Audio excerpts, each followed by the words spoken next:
All right, ladies and gents, we got Eivor here. We're going to go check out the new transmog feature that they added to Valhalla. I tell you, I've been pretty excited for this feature. I hope they didn't install it in some kind of a shady way. So let's go over here to Gunnar. Okay, so we got it open here. Let's check out the cloak. Let's see what we can swap the cloak out to be. So we can kind of make it whatever we want. I guess we wouldn't want to downgrade it. I think I like that a little bit better. Let's drop down. Oh, how much does it cost? 50 silver. That's not too bad. That's not too bad. Even my cat has an opinion. Yeah, she has an opinion down here. She wants to know where to find more silver. Looks like probably in the store. Yeah, I know, it's probably in the store. Oh, look, small silver pack. Medium silver pack. Wow. A large silver. Do you see that? Yeah, me too. So we got a large silver pack. Oh, they got a permanent booster. You get permanent silver booster. Isn't that exciting? Yeah, she thinks it's exciting too. Thanks, Ubisoft. I'm glad I can pay my way to be able to customize my character in my single player game. That's wonderful. I'm so happy about it. I'm sure the rest of the player base is taking it extremely well. I'm done talking about this game. Let's just talk about Assassin's Creed. And no, I'm not going to call it one.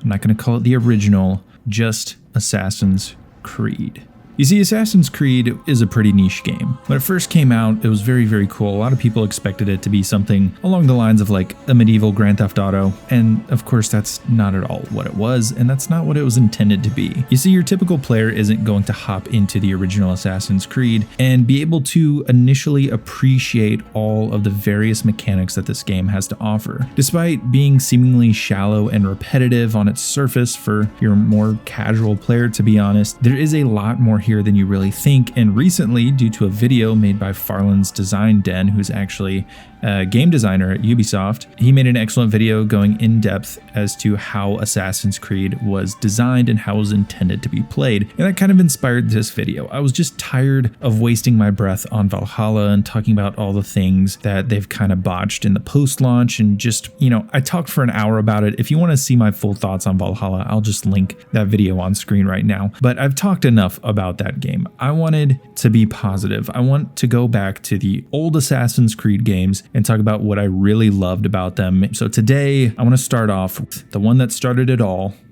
Assassin's Creed. So the first thing that I kind of rediscovered, of course, has to do with the parkour. Of course, parkour is, or was, a staple in Assassin's Creed for a really, really long time. It was something iconic. It arguably revolutionized what it meant to have movement in a video game. This, of course, was inspired by the Prince of Persia, which Assassin's Creed was built off of, and then it became its own cash cow for Ubisoft. Movement is seemingly buggy. A lot of people found it at the time to be pretty clunky. It wasn't the most perfect thing in the world. It looked really cool, and when it worked, it was very fun. But for the most part, people found it pretty clunky. Even myself, for the longest time, found the parkour in the first 4 games to be pretty unreliable, not the best thing in the world. It got you to A to B, and it was really cool to look at, but it was never going to be all that precise. But I was very wrong. Over the years, a lot of people, especially Leo K, who has an excellent channel who goes into depth as to the parkour in many of the games in the series. There's other channels as well, but Leo K is kind of the primary one that I've found, who goes over just how great the parkour was in the original games, and how honestly the game started out with some phenomenal parkour, and the amount of movement and the amount of abilities that you could have, and the player control and the ability to cancel animations that you didn't want to do. There's so much there that it's almost too precise in a way. You can do pretty much anything you want. If there is an error, then it's most likely due to player error. Sure, there are bugs here and there. The game is, of course, 14 years old now, so it's not the cleanest experience ever, but for the most part, it is a very precise system, and the player is in control a majority of the time. So again, if there is a mistake made, most likely it is down to a player making an incorrect input. Sometimes, of course, we go brain neutral when we're playing these games, and we just don't even think about our button inputs, and that causes us to screw up, especially in a game like Assassin's Creed, where every input is so important. You have to almost immerse yourself into the boots of Altair and be just just as precise as he has to be in this environment where everyone around him is essentially the enemy, and he has to sneak around and fit in properly. And so the player has to almost be on his toes the same way Altair would have been. And that's such a fantastic way to think about the game and how you want to go about playing it. And honestly, the way it made me want to go around and discover all these various parkour paths that in previous playthroughs I had never even thought about or seen. And this time around, I can go through and appreciate those. And it feels like I'm discovering the world of this game in an entirely new way. And it's really fantastic just how good this system was despite it being so long ago. Speaking of discovering new things, I want to talk about the intended way that Assassin's Creed was supposed to be played. Originally, in its design, Assassin's Creed was supposed to be played without the heads-up display on. This means the puppeteering controls, the health bar, or I should say the synchronization bar, the map, and of course which weapon you have equipped should not be on screen. After all, you're reliving Altair's memories, and at least to my knowledge, not a lot of people have a heads-up display going on in their head throughout the day telling them where they are. Of course, I guess if you consider your cell phone kind of a heads-up display, then you can make that argument, but in 1191, that definitely was not the case. Playing without a HUD has made this game an entirely different experience. First of all, a lot of people complained like, Assassin's Creed, it's so repetitive. You just go to these same markers, you complete these same missions over and over again, and it just kind of repeats itself 9 times until the end of the game. And that was kind of true if you play with the heads-up display on, but once you turn it off, you have to become aware of your environment. You have to think about where the bureau leaders are telling you to go, where your targets are, where potential interrogation missions or pickpocketing missions are, or even eavesdropping missions. You have to think about those, and then you have to go to those general vicinities and try to discover things that stand out. You see, a major part of Assassin's Creed is, of course, social stealth. Now, this doesn't necessarily just apply to Altair. Of course, your actions as you go about the city are going to dictate how much guards are going to look at you and try to detect you and come after you potentially. You have your very low profile actions such as pickpocketing and walking, and you can even try to hide within a group of priests, or you can do your own blending motion on your own, where as long as you keep a safe distance away from guards, they won't detect you because they'll think you're a priest who's praying along as well. It's a very interesting system. And then of course you go to high profile, everything becomes more brutal, it becomes more violent. You go from just brushing aside people to shoving them over. You go from very subtle assassinations where it's just a small movement of the blade into the chest to a leaping stab to the neck that has become iconic within the series. So in this sense, you also have to look for these opportunities in the same way, things that stand out within the crowd. Now, you won't see any NPCs just generally having conversations around in Assassin's Creed. For the most part, it's people walking around with jars, soldiers who are guarding certain areas, soldiers who are even marching through the city looking for suspicious activity. You may also have merchants who sit in their stalls, but they're very clearly merchants. But when you do see two people who are seemingly having a conversation on the side, they stand out immediately. And that's where you have to use your eyes and ears rather than just looking at a marker on a map. And that makes things far more interesting. Things stand out so much more. When you're going to save a citizen, sure, it's going to be the same general event every single time, but it's far more interesting when you're listening out and about, because if you take this action, it's going to have an effect not only as an experience within the game, but you also get to gain an ally in that area of the city. So when something does go down within the city, your actions have had an effect on the environment, and thus your escapes or even your fights become that much easier. So again, each of these interactions within the open world, they stand out in their own way, out of the standard social structure that is going on within the world. And so it makes them that much more interesting. And again, you have to really use your eyes and ears. And that's what makes playing without the HUD so cool. You feel like you're truly discovering this world. Your eyes aren't focused on the map. Again, you're not just chasing a marker. You're actually eyes up, looking at what's around you, like Altair would have actually had to have been doing. And again, it makes for a very cool and a very organic experience that I really, really enjoy. Honestly, I never thought I would have it in this kind of category where I just enjoy exploring within the game, even though for the most part, the world is pretty limited. But I just enjoy going around the city and doing these different activities. It really hasn't gotten very tiresome despite playing through a majority of the game just to make this video. I really just have a good time in each of these cities, and it's such a nice refresher for this game that's, again, been out for about 14 years now. So there's some really, really awesome stuff to go in. And I highly recommend next time you play the game, play with the heads-up display turned off. Everything else has a visual cue. You can see how many knives you have. You can tell what weapon you have equipped. Everything like that. It's a fantastic system and it works really, really well for the most part. And I, again, have had an absolute blast re-exploring this game and, again, rediscovering it in an entirely new light just by experiencing it in this new way. Lastly, I want to talk about the story. Assassin's Creed's story is kind of subtle. You almost have to pay a little bit extra attention to get the gist of it. Sure, it's one of the primary factors within the game. The game is fairly linear. It's 9 names, 9 targets, like the famous saying goes. But to me, the gameplay takes the front seat in this game. Of course, you have the parkour, you have the combat that some people don't really like, some people do kind of like it. It's a 14-year-old game, so the combat's not the most refined thing in the world. But then, of course, you have all the different interrogation activities and pickpocketing activities, and there's different guards you can take out. Again, the gameplay kind of takes the forefront, along with other things like collectibles to go and find around the city.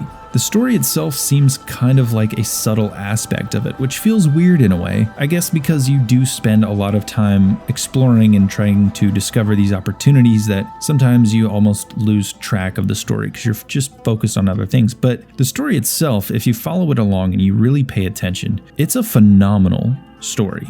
It is genuinely fascinating. And not only on the surface, it's not just some dude running around stabbing guys in the neck. It's when you add this layer of philosophy, and not just the philosophy of the assassins, but the philosophy of the Templars. When you listen to them in the confessionals and how they talk about their work was actually doing good, even though it seems like evil on the surface, they're actually trying to save people from being in the gutters of the streets. They're trying to take them out of the jails and whatnot and be able to take care of them in their own way, give them a purpose in life. You can kind of see where the Templars have good intentions and they want to go about things in a certain way that can be good. The problem is they go about it in the wrong way, and that's where this really intriguing gray area of the series comes into play, and something that is truly fascinating about the series. But it doesn't just end there. You also have to look about the real world history this is based off of. You see, you're reliving someone's memories through a modern day character who's Desmond, and I'll get a little bit more into the modern day in a minute.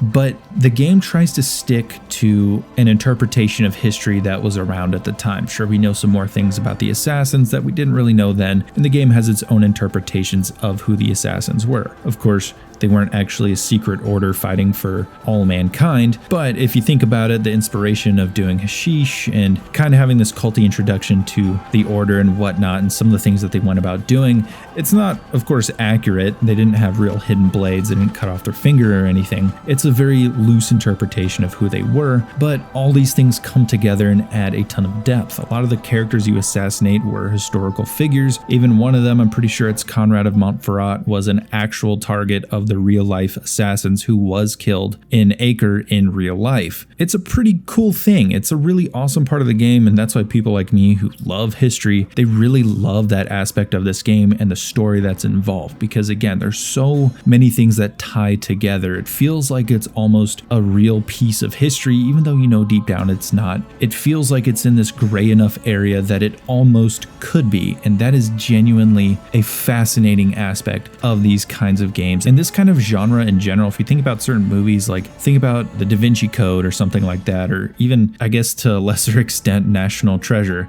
it's a really fascinating thing for a lot of people. Uncharted 4 is another great example of a game that does something like that. It's just something that the series really captured almost perfectly for a long time, and even a little bit still today. I genuinely love it. I really wish it would come back more so to the forefront in this aspect, and even though it's not necessarily the primary thing, in my opinion, in Assassin's Creed, it's still a major aspect of this game. And then, of course, you get into the modern day. Modern day is kind of limited. You're pretty much limited to these small, very linear sections of story, and you kind of uncover a tiny bit of information for Desmond within Warren Vidick's emails, and you get a little bit from Lucy as she drops some hints, and then you get of course, a major cliffhanger at the end of the game, which thankfully I was a little bit late to the party on Assassin's Creed, but I did play them from Assassin's Creed all the way through until I think Black Flag was the one that was out at the time that I actually got into the series. So I played them all in order, and I gotta say, it was a pretty major cliffhanger. Luckily, I could just pop 2 right on into my PS3 and go from there. But fantastic game. I highly recommend going back and playing Assassin's Creed.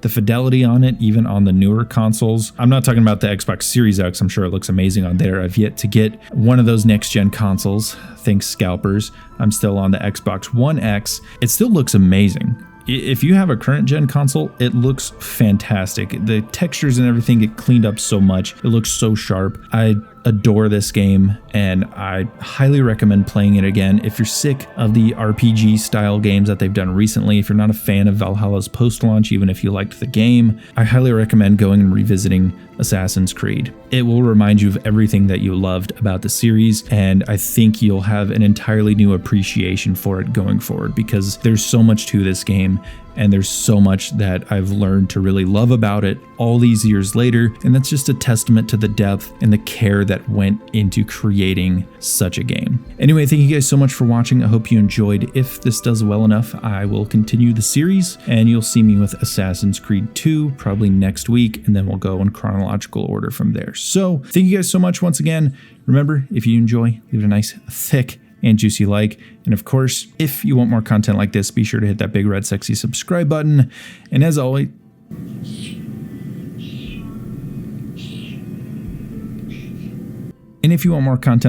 be sure to hit that big red sexy subscribe button.